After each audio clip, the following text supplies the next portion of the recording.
Hey, so one of the most common questions that I get from parents who are going through a divorce is, am I going to screw up the kids? And I have a very simple answer for you.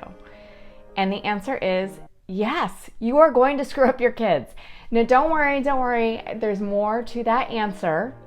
But here's the thing, you are a flawed human raising flawed humans. This is the gig of parenthood. We don't do it perfectly, and they're not going to be perfect. That's just the way it is. We as humans are imperfect. But here's the thing that surprised me in my private practice, which is I have found that it's pretty rare that my clients who have a history of trauma or my teenagers ever say, I wish my parents never got divorced. That divorce was the worst thing that ever happened to me. Now, actually, what I hear most often is the opposite. I wish my parents would get a divorce. They'd be so much happier if they weren't together anymore. I don't know how they stay together as long as they do. I've even had teenagers tell me in session to not tell their parents that they wish they would get a divorce because they're so miserable.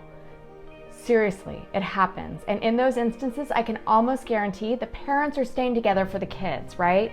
So if you're worried that your divorce is the thing that's going to screw up your kids, don't worry. It's not.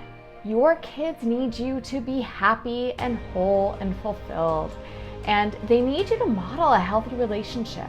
If you did not have a healthy, happy marriage, then you weren't doing them any favors by staying in that marriage. And you certainly weren't helping them. So a lot of times people have this fear that their divorce is going to be the thing that's going to screw up their kids. And I really believe the opposite, is that sometimes it's the divorce that allows both my client and their ex to show up and be better parents. And that's not always the case, and it can be really frustrating co-parenting with somebody when you're not happy with what they're doing with your kids, and that's a whole nother ball of wax. But bottom line, your kids need you to be happy. Your kids need you to be healthy. That is the most important piece, whether you're married or divorced. Giving them whole, happy parents is the most important thing you can do. And here's the other thing, is that when you go through a divorce, it's so overwhelming, and you may have moments when you are not your best self.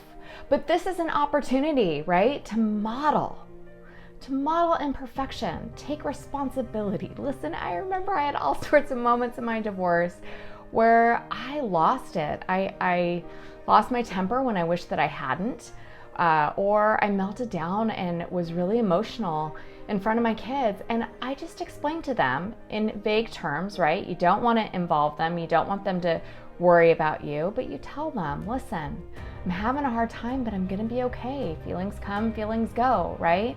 Or if you've yelled at your kids and you shouldn't have, you take responsibility, and you're modeling how to take responsibility, which is, hey, listen, I don't like the way I handled that. No, I don't like that you scribbled with crayon on the walls, but listen, I could have handled that more calmly, and I'm sorry I lost my cool. So don't hold yourself to a standard that's impossible. There are certain things that you need to make sure that you don't do. You cannot badmouth the other parent to your children ever. Now, you probably already know this. And here's the thing, you cannot lose sight of the fact that your children are half your ex. They are invested in their relationship with your ex, even though you are getting a divorce. And that's important to hold on to.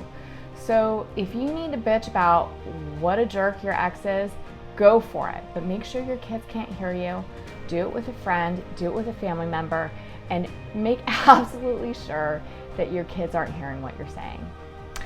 So if you haven't yet had the talk with your kids about this divorce and you want some help with that, I created a program called Mastering the Talk that gives you a checklist for how to have this conversation seamlessly. And it includes some worksheets and tools to help them process their fears and talk to you about them. It's a really cool resource, and it came about because when I was preparing to have this talk with my own kids, I felt such anxiety about how I was going to do it. And I researched it extensively. A lot of times people will call me asking me how to tell their kids out of fear. And so that's why I created this resource. I think it's really useful. There's a link here if you're interested. You're a good parent, so keep showing up for yourself so that you can show up for them. That's what they need from you right now. You got this.